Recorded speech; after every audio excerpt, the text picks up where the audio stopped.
Hello and greetings to you wherever you are in the world. I am absolutely delighted today to be speaking to Leila Kiga, who is from Cameroon. And I feel really honored and privileged to be able to speak to Leila today and to share this conversation with you. As Leila has been interviewed on radio and TV, and really, it's an absolute pleasure to have her on my conversation with you today. So Leila is an accomplished and creative businesswoman, and not only that, but she's also an ordained minister and self-taught tech enthusiast, as she says. Yeah. But Leila has many aspects to herself, and I'm going to give you, Leila, welcome here today. Thank you so much for agreeing to speak with us, and I'm going to give you the opportunity to introduce yourself and tell us a little about you. Thank you. Oh, thank you so much for having me, Michelle. I think the privilege is mine to be on your platform and to speak and to spend this moment with you and the people in your community. It's really an honor. And I think you said it all. I'm called Leila Kiga. I'm married, and I'm a business woman, you'd say. I have so many things going on, a lot of things I'm working on, but I think the most important is this love for empowering women, especially, that drives everything I do. It all comes from a place of wanting to contribute my own bit to transform the lives of women, just taking it one woman at a time and seeing them move from where they are to where they would want to be in life. And whatever I do, be it as a coach, or as a fashionpreneur, or as a minister, or as a sister, a wife, a daughter, whatever I do, it centers around that, contributing my own bit to the feminine gender, especially, so that they can move from where they are, this place where we have unconsciously and for a very long time placed in a place where we have been defined as belonging to particular places, moving us from that place to a place where we can confidently and boldly show up in our communities, in our societies, so that the world can perceive and receive the gifts, the goodness that is in us. So that is a summary of what Leila's life is. And if I'll go a little bit my background, I'm a trained journalist by profession. I've worked as a journalist for over 15 years, but for the past 7 to 8 years, I've been more of an entrepreneur than a journalist. I do get to write articles for people from time to time, but it's no longer my full-time job. What I do now is I train people, I teach people, and I make things that can make people feel good about themselves. Yeah, so that's it. That's amazing. I mean, isn't that what it's all about? Is uplifting everyone and making them feel good about themselves, and really showing them that they are worthy and that they have gifts. I think that's absolutely amazing. Yes. So Leila, you've got a couple of businesses on the go, and would you be able to tell us what started you off?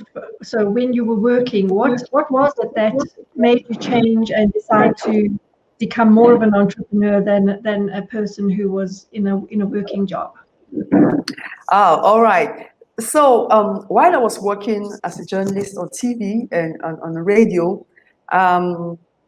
I really loved my job. Let's start from there. I dreamt my whole life growing up, I wanted to become a journalist. That is what I wanted to become.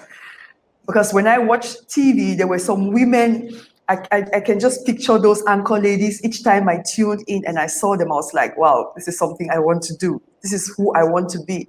I couldn't really explain why I really loved the profession that much from childhood, but I just knew I wanted to be like those women. a role model people can look up to. And when I grew up and I had a chance to go to university, that's what I chose. I said, I'm going to pursue this because it's something from childhood. I just knew I'd become one. And when I graduated, I became a journalist, first on radio, and then TV added to that.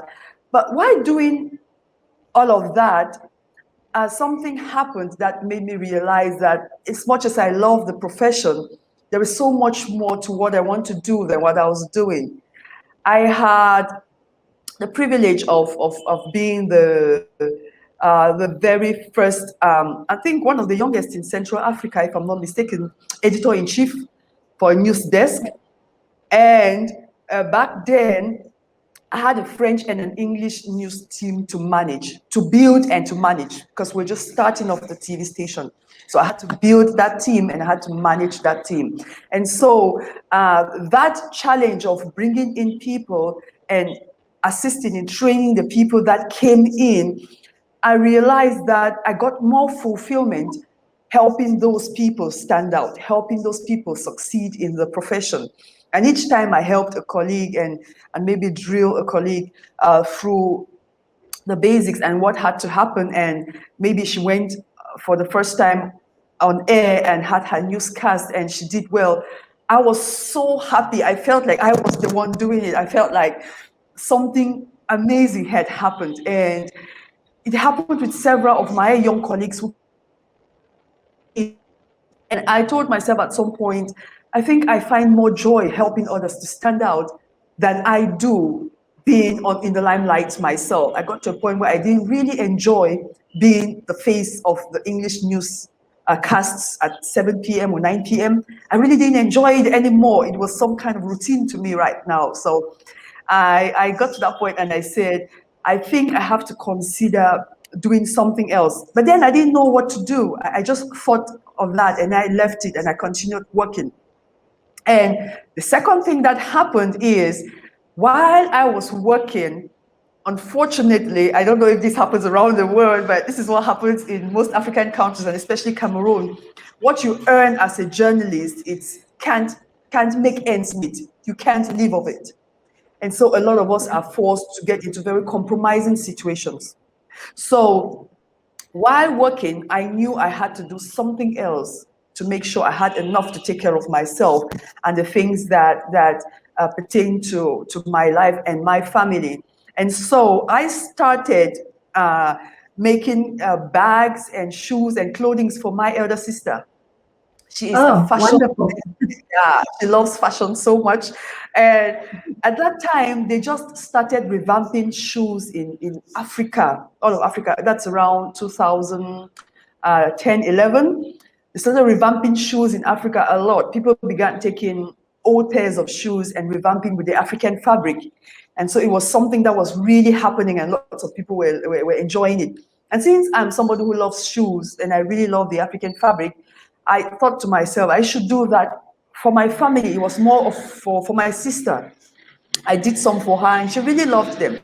I made some bags, I made some jewelries and just made some stuff and clothing for her. And before long, her friends started asking for them. Her friends started asking, they want for themselves, they want for themselves. And my sister also got to a point where she also started paying me for doing it for her. She wasn't just asking me to do it anymore, but she would actually ask me, how much did it cost you to do this? And she's going to send the money over and I'll make for her and I'll send to her. And same thing with her. So you started a little business with your sister. Yeah.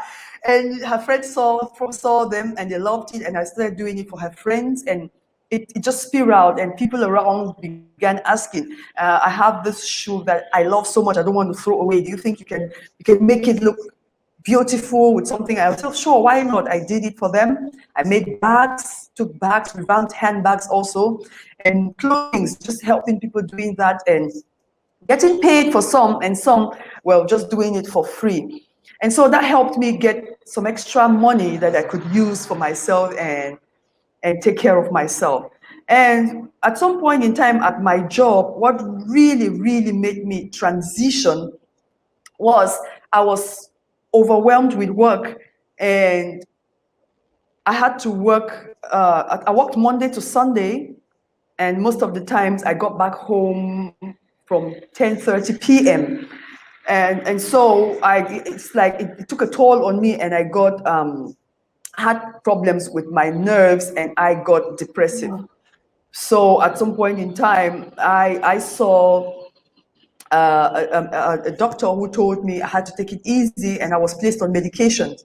And for some time, I was living on antidepressants because that's what really kept me going. And so every morning I had to take 2 tablets or so, and every evening I had to take some sleep, and so I could get up the next day and start working. So I think that is what really got me to the point where I said, I think I really need to rethink what I want to do with my life. And I remember one Sunday after my evening newscast, I told myself, I can't do this anymore. This is taking the life out of me.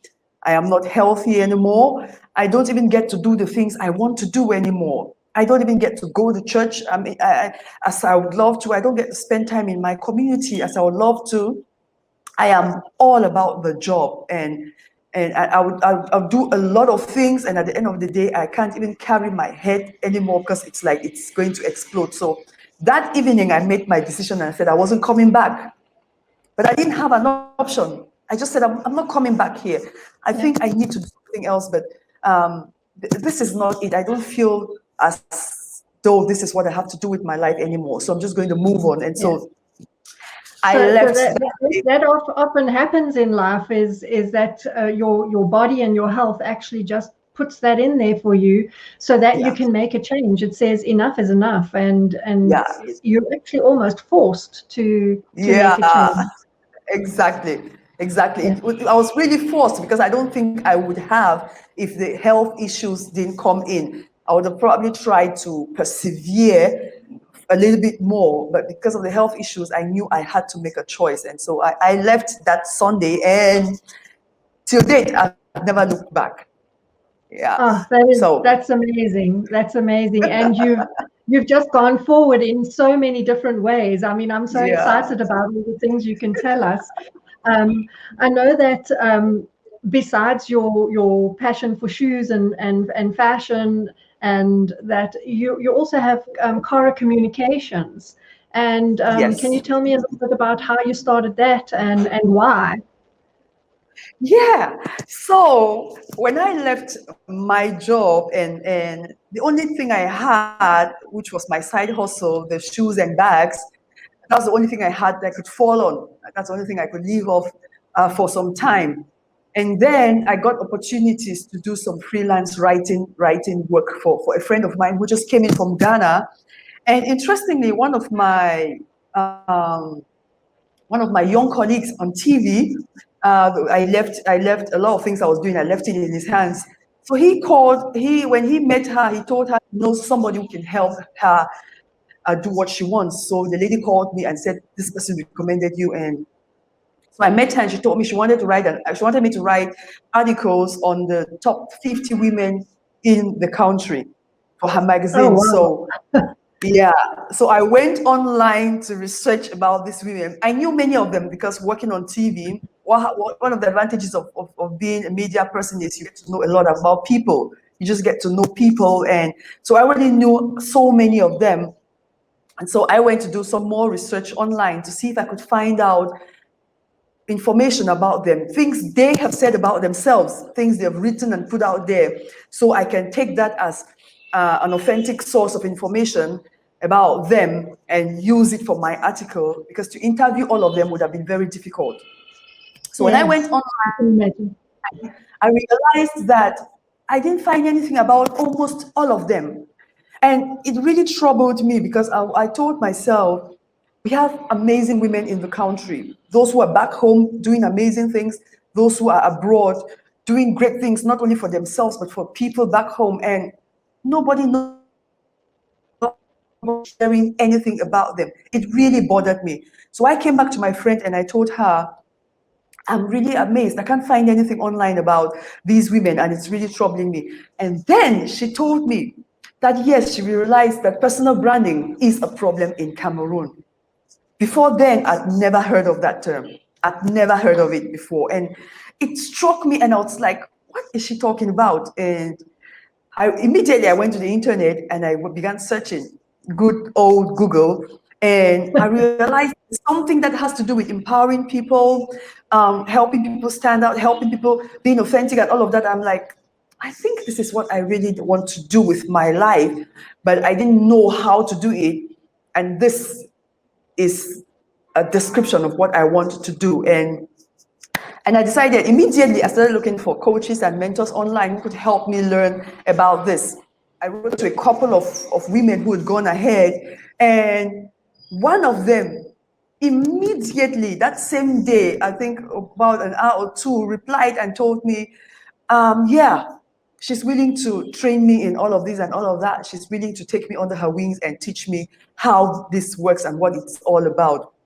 And so we got on a call and we started talking, and she told me she has a friend who is an African American who has been teaching her something of late, and that is the ability to give back to the next generation so that what you know can outlive you as an individual. And so when she saw my mail, it rang, or it dawned on her that this was an opportunity for her to give back, and she doesn't know why, but she feels like I am the person she should give back to.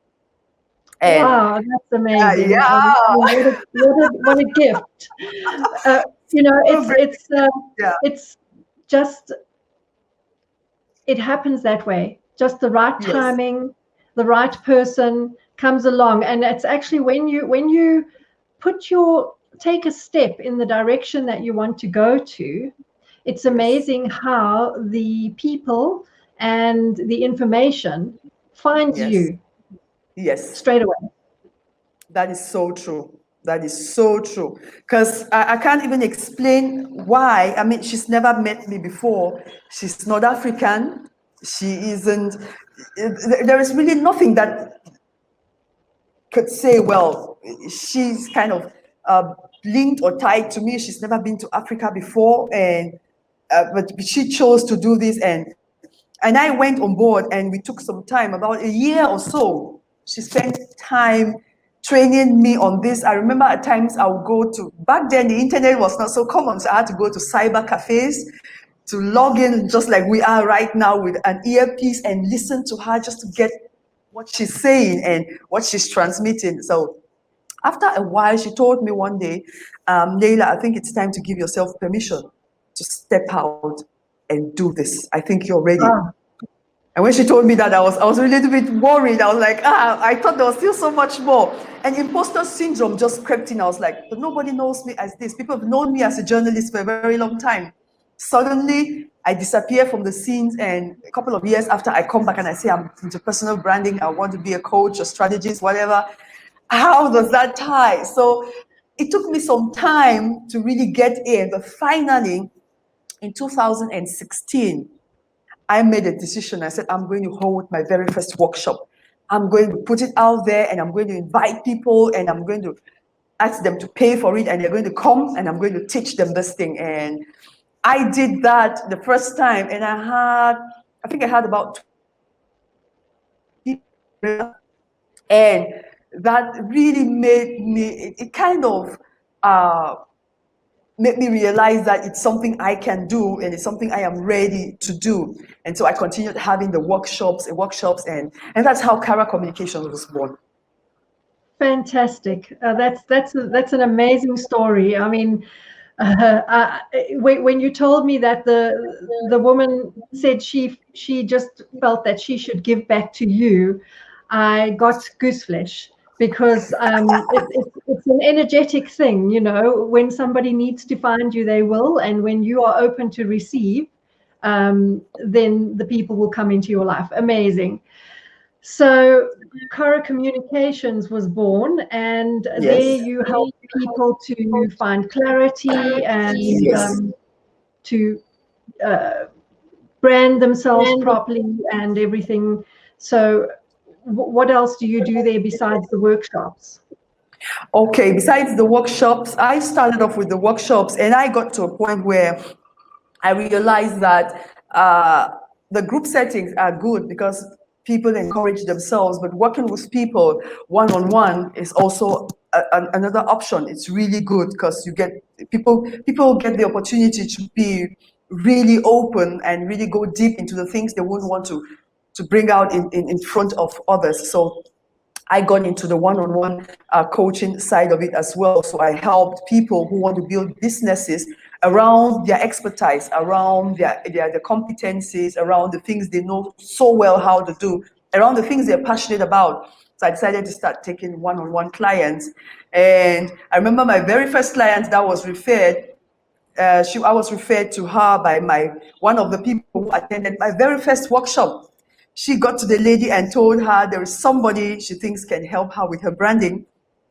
And she got in touch with me and told me this person recommended her and she wants me to help her. And we got working. And today she's not only a former client, she's a very dear friend and my own accountability partner. And so several people have been coming from that, referrals and us meeting in communities and all of that. And also, I also do workshops in companies. I help companies also facilitate workshops on personal branding for the women, for the staff, to help them realize that their productivity in the company depends a lot on how they position themselves and how they present themselves and how they bring their expertise to the table. Because if you don't take that step and say, I have something to say, or I have something that is worth hearing, nobody's going to listen to you. And for people to listen, you need to attract them to you. And so I help them take the women through some steps that can really help them see how they can not only be employees, but they can be service providers in the company.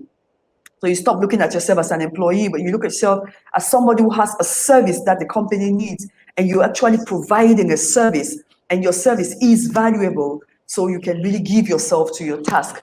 So I also do that as well. And when I'm not doing all the facilitations, I am doing lots of digital products. I love designing. I just love designing. I don't know where that came from, but I can spend all day designing. And so I find myself with lots of workbooks and ebooks and worksheets that I just come up with. And so recently I decided to start putting them on Etsy so I could sell them. So those who can't work one-on-one, those who can't have the time, they can get the workbooks and actually go through the processes by themselves. Yeah, so that's what Kara Communications does. Oh, that's amazing. I love what you said about helping the women in companies to find their voice and to Yes. To know that they have a service as well. Yeah. Because, I mean, how many times in my life, in your life, in other women's lives, haven't they had ideas in their head and they're actually saying it in their head in a meeting, but they're not actually vocalizing it and bringing it out so that it can be used. And you know, it's just sort of a silent idea that stays there, whereas they could be bringing it out and helping their team, their company, and changing their life actually by speaking up. Yes, that's so true. That's so true. A lot of women go through their careers and 10 years, 20 years, 30 years down the line, they are the same place where they started. Not because they didn't have what to give or they didn't excel at their jobs, but their persona wasn't the type that people could really identify as potential, as top management potential, because they didn't pay attention to some of those things that could easily put them off and present them as people who are not adequate. But when you begin to pay attention to all of this and you take a look at your persona and you want to find out how others perceive me or how I want to be perceived in the marketplace, it becomes easy for you to really position yourself that way, so that when there is an opportunity that ties with what you know how to do, people can easily refer you because they have this love, life, and like and trust relation with you. You've made them like you, they know you, and they can trust you to deliver on the job. But if you sit in the office space and you're like, oh, well, nobody likes me, Nobody wants to give me anything. Nobody wants to. It's because you're just going to stay in that position for a very long time.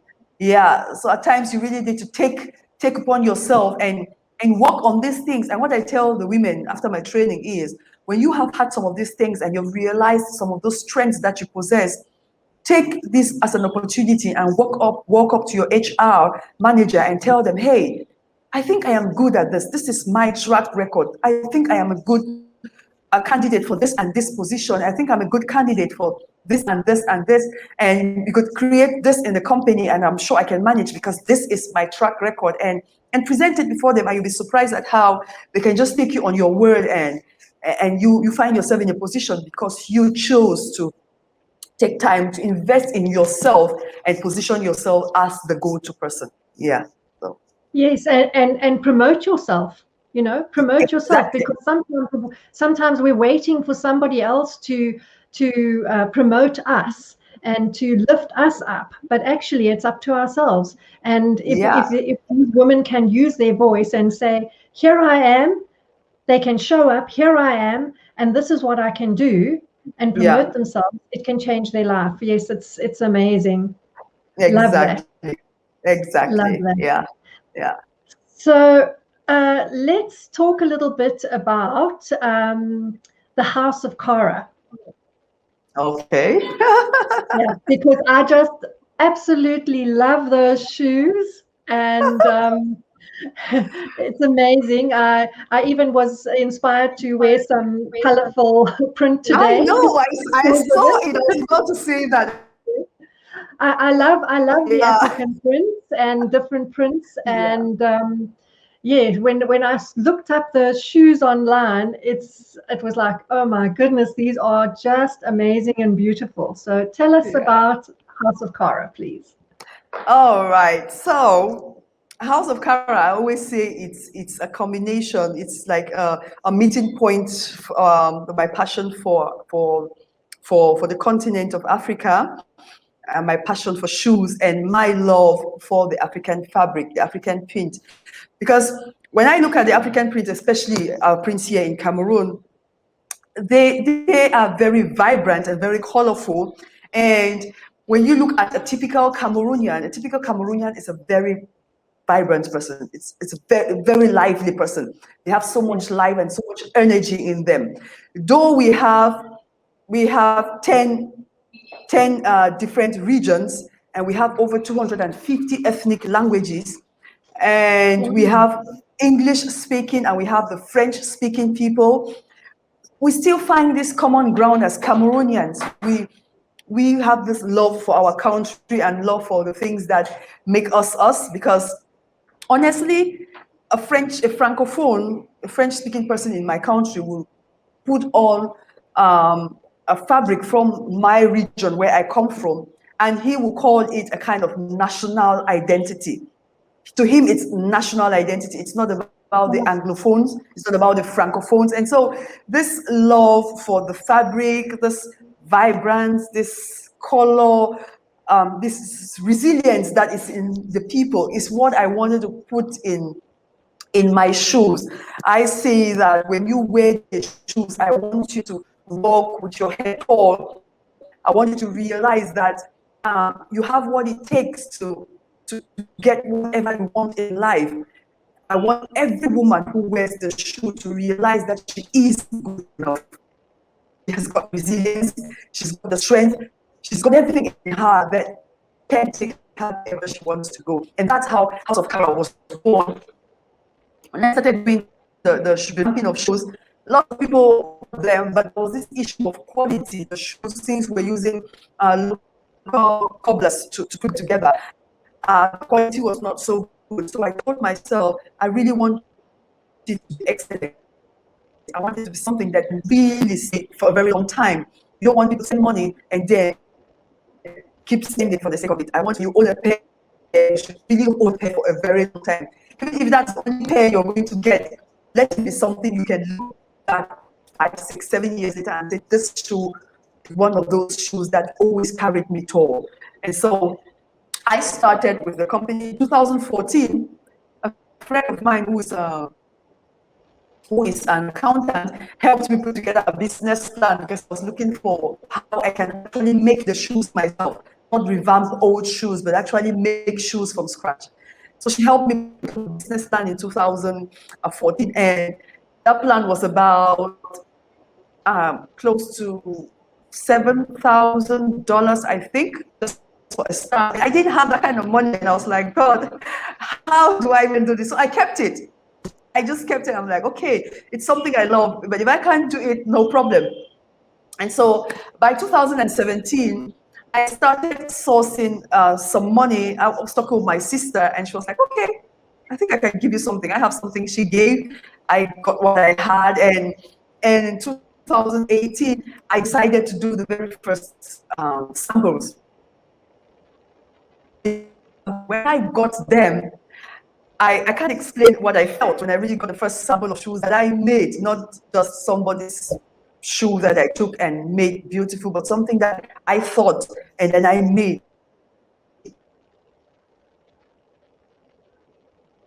Oh, we have a little bit of a freezing problem here. I'm sure it will rectify itself.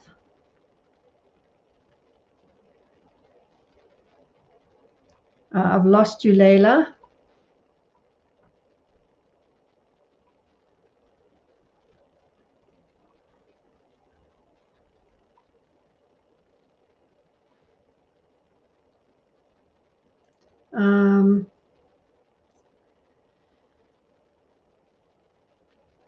Yeah, I've lost you, Leila. I wonder if maybe you could re-enter the studio. Not sure if you can hear me on that side.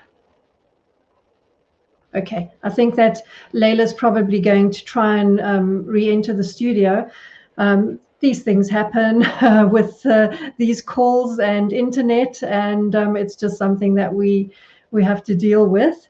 But it's absolutely amazing because what Leila was saying about her shoes is that when she her first collection was handcrafted, and it was a collection of statement shoes to help strong women walk on purpose. And I just thought that is just such an amazing statement to make. And as with everything else that Leila is doing in life, it's to uplift and give confidence to women. And that's just an amazing thing to do. And I'm hoping that Leila will be able to link back in with us. We were almost at the end of our conversation, so it's a pity that our sound changed there, but I think most of what we wanted to cover has been covered. So looks like Leila might be coming back in. Let's have a look and see. You coming in back. So nice. Great. What can Welcome to Africa. These are things we have to deal with. Yeah. These are things we have to deal with on the internet and with I'm so sorry. Welcome to Africa. That's no problem at all. I was just saying how I loved the statement that you made about your first collection being a handcrafted statement shoes to help strong women to walk on purpose. And I just absolutely loved that statement that you made. And I'm so glad that you managed to get back on here so that we can, end off in a good way. So you've got a couple of lines of shoes already done, and you are starting on the next lines as well, as far as I understand. Yes, I got a couple of them. A couple of them are already made, and right now we're working on improving the quality, because what we do is we really try to hear what people say so that we can really do things that are lasting. And so we are improving the quality of the material that we are using, and we are working on getting way better material. And our next collection is going to be really across the board. because we have people who keep saying, but we want to wear your shoes, but either it's too low for me, it's too high for me. So we decided this time around we're going to go across the board. Whatever kind of shoe you like wearing, you're going to find it in our collection, because we really want every woman to find something that really works for her. Yes, so that's what the next collection is going wonderful. to look like. I love shoes. I absolutely love shoes. And yes, you go through phases in your life where you have the very high ones, and then the medium ones, and then the work shoes, and then the very low ones. So times change, and your feet change. Yeah, that's so true. Times change, and your choices and your preferences too. Yes, exactly. Yes. So, so Leila, why I'm really glad you got back on, because if somebody wanted to work with you one-on-one, or have you come into their company, even online, it doesn't even have to be in Cameroon, it could be anywhere actually, because you know,